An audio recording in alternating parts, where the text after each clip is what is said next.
Bonjour à tous, effectivement cette équipe de l'Étoile Rouge Belgrade, forte de ses 200 supporters dans la capitale de l'Ukraine, continue son aventure, une aventure qui a quand même commencé depuis le 12 juillet dernier avec un premier tour préliminaire du côté des îles Féroé, victoire assez tranquille, 3-0 à l'extérieur et puis une victoire 2-0, et ensuite au deuxième tour, direction la Géorgie, le Torpedo Kousesi avec une victoire 4-0 et un match nul 0-0 à l'extérieur.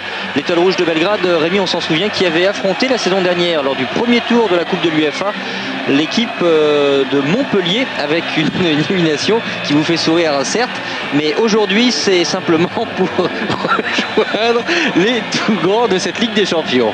Ah oui, c'était un bon souvenir en tout cas face à l'équipe du Montpellier Hérault de Louis Nicolin avec une victoire à l'aller, un match nul, 2 buts partout au retour pour les Montpelliérains qui avaient fait un parcours ensuite en chutant face au Deportivo La Coruña, l'équipe espagnole.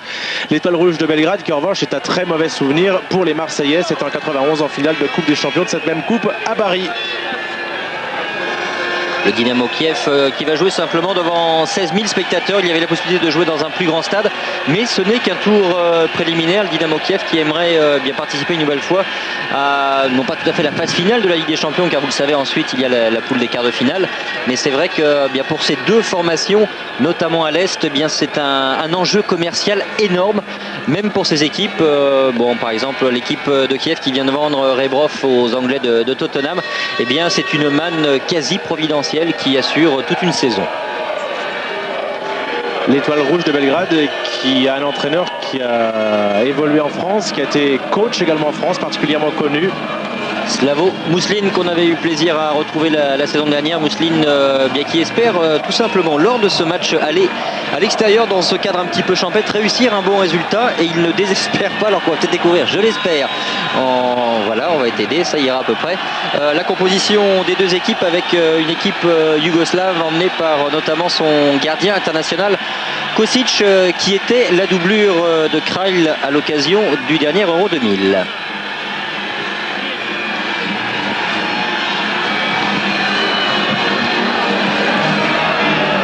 Côté Dynamo Kiev, c'est une équipe forte ossature internationale, puisque pas mal de ses joueurs avaient participé notamment à la double confrontation avec l'équipe de France, avec notamment le gardien Chochowski. Il y avait également Mitroulin, Olovko, Vatchouk, Sergei Konovalov qui avait participé à cette rencontre, tout comme Sergi Rebrov, mais Rebrov est parti depuis. Et a priori, les supporters de l'Étoile Rouge de Belgrade peuvent constater que l'entraîneur n'a pas menti. On joue offensif pour tenter de marquer en début de partie. Deuxième corner. Avec une balle qui passe devant les cages. Ukrainien sur les ailes. Et toujours cette même trajectoire rentrante qui vient gêner la défense. Kosic qui a réussi à se coucher sur cette balle. Une reprise qui n'a pas été suffisamment appuyée. Heureusement pour le gardien de l'Étoile Rouge. En tous les cas, ballon très bien travaillé par le milieu de terrain gaucher, Yashkin. De l'arrière latéral pour l'attaquant de pointe. Et un nouveau corner pour Yachkin. Une frappe plus qu'un centre. La frappe, la voici dans la foulée, avec un joueur qui n'est pas hors jeu, semble-t-il, et qui ouvre la marque. Il a essayé, mais finalement l'arbitre refuse ce but pour position d'hors-jeu. C'était vraiment limite. Et on voit que Kosic n'est pas content du tout. On va revoir effectivement double position de hors-jeu, même si le ballon a été touché par un joueur de l'Étoile Rouge. C'était de façon tout à fait involontaire. Mais attention quand même à ce pied gauche de Yashkin qui donne tous les bons ballons depuis le début du match pour Kiev. Alors attention, trajectoire rentrante, le soleil qui peut gêner également le gardien Karnolchenko. C'est Boskovic qui va frapper ce ballon, c'était une faute sur Mihailo Pjanovic. Boskovic qui a trouvé une tête d'un défenseur, celle de Vatchouk. Et pendant quelques minutes encore, les deux gardiens d'ailleurs ont le problème d'avoir un petit peu le soleil dans les yeux. C'est peut-être le moment pour les attaquants d'en profiter. Un ballon qui traîne dans la surface, qui n'est pas totalement dégagé. Si maintenant au point de pénalty, une chandelle. On dégage comme on peut du côté des défenseurs du Dynamo de Kiev. C'est un petit peu la panique là. Alors du coup on va essayer de passer par les ailes, mais ça ne donne pas grand chose non plus. Oh, et la mauvaise passe, et le contre peut-être à 3 contre 3 avec le retour de Mitroulin qui a poussé cette balle heureusement pour le Dynamo Kiev. C'est un des petits travers de Boskovic, comme pas mal de grands techniciens jeunes. Il oublie de servir ses partenaires. Là il aurait pu trouver une solution sur les côtés, il a préféré chercher la pénétration seul. Ça n'a pas été la meilleure solution. Moroz dans l'axe, elle ne pourra pas récupérer ce ballon. En tout cas pas dans un premier temps, car la touche est pour le Dynamo. C'est lui, Moroz, qui a fait la remise en touche. On va encore centrer, encore chercher un coup de tête, mais c'est encore mal distillé ce ballon. C'est directement pour Alexander Kosic, qui a récupéré beaucoup de balles directement sur des centres adverses. Janovic loin devant. Cette fois-ci la balle est arrivée à sa destination avec une frappe qui va dans le petit filet. Avec toujours le pied gauche de Yashkin. Tout petit gabarit, 1m69, arrivé il y a un petit peu plus de 18 mois au moment de la trêve hivernale. Yashkin qui travaille ce ballon. La reprise dans le petit filet. Le pied gauche en extension pour le défenseur ukrainien, monté sur l'occasion. Et enfin, Sturm Graz, le club autrichien, s'est débarrassé dans cette manche allée de buts à 1. Et voilà, le but qui est refusé pour hors-jeu également. Vous parliez de victoire à l'extérieur. Ça en prenait le chemin sur cette action. Et le but, comme les deux buts marqués de l'autre côté, pour l'instant qui est refusé. Pour en tout cas un hors-jeu que Boskovic qui va frapper cette balle. On a vu Léo Lering qui est monté, le numéro 23. 4 joueurs pour l'instant du côté des Yougoslaves de la surface. 2 autres vont rentrer, un seul. Oh, le gardien qui peut repousser. Le ballon a été contré. Berset a fait une grande épopée en Coupe UEFA avec ce joueur, allant jusqu'en finale face au PSV Eindhoven. Et il faut dégager ce ballon. 2 joueurs de Kiev qui se jettent. Une solution à droite. La voilà. La remise instantanée. Si ça sort, c'est un corner. C'est un corner. Le gardien n'a rien pu faire. Et d'ailleurs, en tombant, il a tout de suite regardé l'arbitre, le joueur ukrainien, pour voir s'il avait obtenu ce qu'il voulait, c'est-à-dire le coup franc bien placé.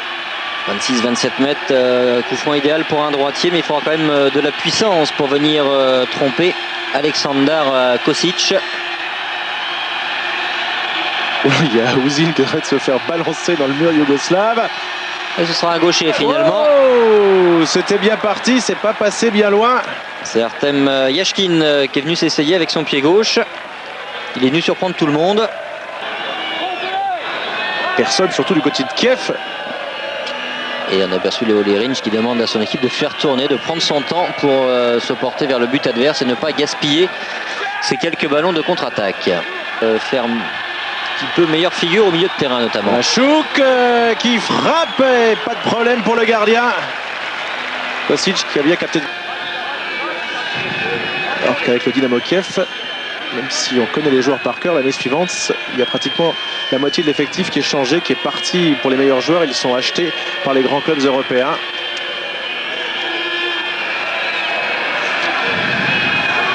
Le joueur de l'Étoile Rouge est resté au sol, ce qui n'empêche pas son coéquipier de frapper avec une belle parade et peut-être l'ouverture du score. Ah là là, une frappe du pied gauche complètement dévissée. Quelle belle occasion sur cette balle qui n'avait été que repoussée par Kernozenko. Kernozenko qui aura beaucoup appris avec Chosovski qui était avant gardien titulaire à Kiev. Frappe lointaine, lui qui a passé pas mal de temps sur le banc en Champions League et qui aimerait bien participer maintenant à l'aventure comme titulaire. Alors on essaye de passer seul à 1 contre 3 défenseurs. Mais le pressing paye du côté de Kiev qui récupère un instant le ballon. On a l'impression que le joueur était parti en jeu, ça n'est pas le cas. Ballon repoussé. Et le seul attaquant qui était en pointe n'était pas bien positionné malheureusement pour lui pour récupérer la balle. Ça a été relancé, ça a été dégagé. Monsieur Gallagher qu'on a aperçu ici en gros plan. Et l'Étoile Rouge de Belgrade qui a quelques occasions, qui respire un peu plus dans ces 7 dernières minutes. Qu'il reste maintenant 7-8 minutes encore pour les Yougoslaves. Et on a du champ là pour le porteur du ballon. On peut s'avancer, on n'est pas marqué. Avec un ballon poussé, allez la reprise. Le crochet. Ah, il a trop porté la balle. Là, c'était vraiment pourtant une énorme occasion de but. Il y avait vraiment l'occasion de frapper. Beau geste défensif.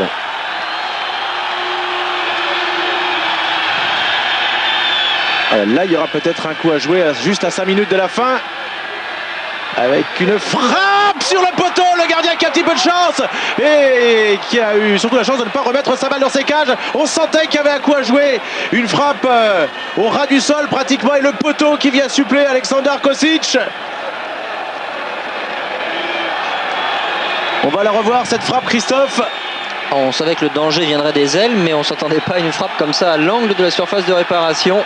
Wow, une nouvelle tentative de la foulée juste au-dessus de la barre. 4 minutes encore à jouer. Mitroulin vient de frapper une superbe frappe sur le poteau. Ça peut être donné quelques espoirs encore. Ça peut être réveillé les joueurs du Dynamo Kiev avec une frappe. La parade pratiquement réflexe à bout portant d'Aleksandar Kosic. 2 occasions coup sur coup pour les joueurs du Dynamo Kiev qui veulent vraiment porter le morceau dans les derniers instants. Il aura beaucoup provoqué. Croc aux jambes volontaire. Carton jaune mérité. Coup franc. On va retrouver sans doute Valentin Bielkiewicz. Pas sûr. Devant le ballon pour masquer le départ de la frappe. Ce sera plutôt pour Kaczewicz. Et non, c'est même Yachkin une fois de plus qui avec son pied gauche est venu frapper. Il aurait mieux fait de laisser peut-être ça à Kaskevich et une frappe plus lourde, plus puissante. De toute façon, ça aurait pas été pire comme résultat et malheureusement c'est terminé et on n'aura pas de but. C'était une belle affiche, 2 grandes équipes et résultat 0-0, match ouvert au retour, Christophe. Oui, il y a des mauvais 0-0, celui-ci est arrangé dans la catégorie des 0-0 honorables avec notamment, Rémi, ça vous fait rire, mais c'est comme ça, il y a des bons et mauvais 0-0 avec un dernier quart d'heure intéressant du Dynamo Kiev qui a encore toutes ses chances malgré cet échec à domicile. Reste que l'Étoile Rouge de Belgrade bénéficiera d'un soutien populaire sans doute bien plus important dans 15 jours maintenant pour décrocher éventuellement son billet pour la phase finale de la Ligue des Champions. C'est quand même tout l'enjeu de cette double confrontation. On souhaite que ça sourit en tous les cas